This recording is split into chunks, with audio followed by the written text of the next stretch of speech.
Hello, and welcome to the Daily Drone Show. Today's stories include Texas-sized delivery, incorporating new shots into the filming of a residential home, and sharing how I learned to fly in the mountains in Highlands, North Carolina. It's October 21st, 2021, and today in the news, we're talking about Texas-sized deliveries. Walgreens will begin flying packages by drones to residents in a pair of Texas cities in partnership with Wing. Now, Wing is a subsidiary of Google's parent company, Alphabet. It will be the first commercial expansion into the United States after years of testing the concepts in Virginia and parts of Australia and Finland. Now, Wing's biggest delivery service so far has been in Logan, Australia. In Logan, Australia, they made 50,000 drone deliveries in the first 8 months of 2021. They're slowly moving into complex environments. Now, the Walgreens employees are going to take those online orders and then they're going to load those purchased items into a small number of Wing's 10-pound drones. And those drones are able to navigate autonomously and then use a tether to drop the packages on the front lawn. Wing expects most of the customers to be in single-family homes. The drones have very advanced planning and routing capabilities so that they can develop the best route to navigate to the specific locations. They say that their drones will be able to serve thousands of people within a 4-mile radius of the store. Wing says its Texas service will be limited to daytime hours only. For now, just wait to the future. It's time to build 500 flights and counting. If you love construction and drones, then we've got something for you. We filmed the construction of a residential home from both the ground and the air over a 10-month period. So let's see what's happening today. Today is episode 13, Favorite Shots. Well, I'm continuing with my conceptually cool garage framing shots. I'm going to stick with it, even though I really don't like it.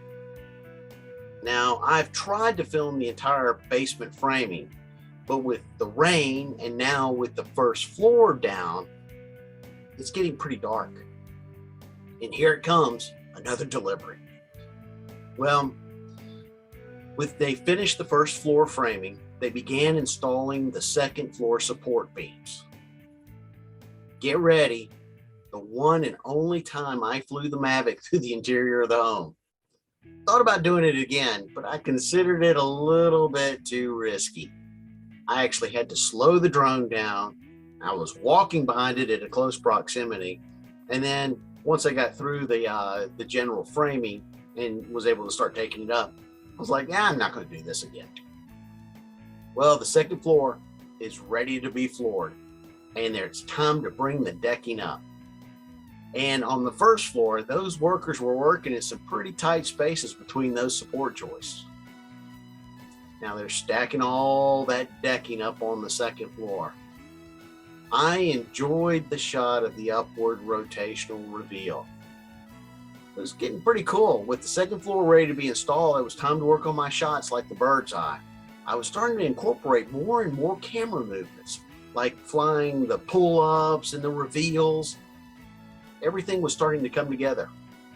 Well, today's Thursday. It's time for a tale from the air. Today, I'm going to talk about how I learned to fly in the mountains of Highlands, North Carolina. Now, mountain inspections can be quite difficult, and I've done a number of mountain cabins. I had the opportunity to test out and learn how to fly in Highlands. My main issues were trees, wind, and birds. Now, trees would come into play often because in mountain homes, they typically have trees growing pretty close to the houses.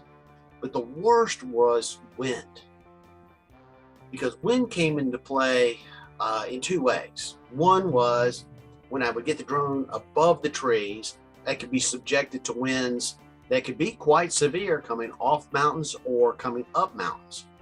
And then if I got pretty close to a house, a sudden wind gust could either drive me into the house or drive me into the trees next to the house. Never actually had a drone crash in the mountains because I fly with such caution up there. And the time of year also played into my mountain flights. Spring and summer were far easier to fly in the mountains than, say, the fall or the winter, where you would have the winds pick up or there would be no leaves on the tree. There was always that degree of how close do you get and can you see everything in that three-dimensional space as you're flying around it. And also, here's the ironic thing, I actually have had more people voice concern of my flights in the mountains than, say, at the beach. I actually had security called on me flying over a lake one time, just due to the fact that somebody very important lived on that lake and thought I was paparazzi. When again, all I was doing was trying to learn how to safely fly and get used to my drone.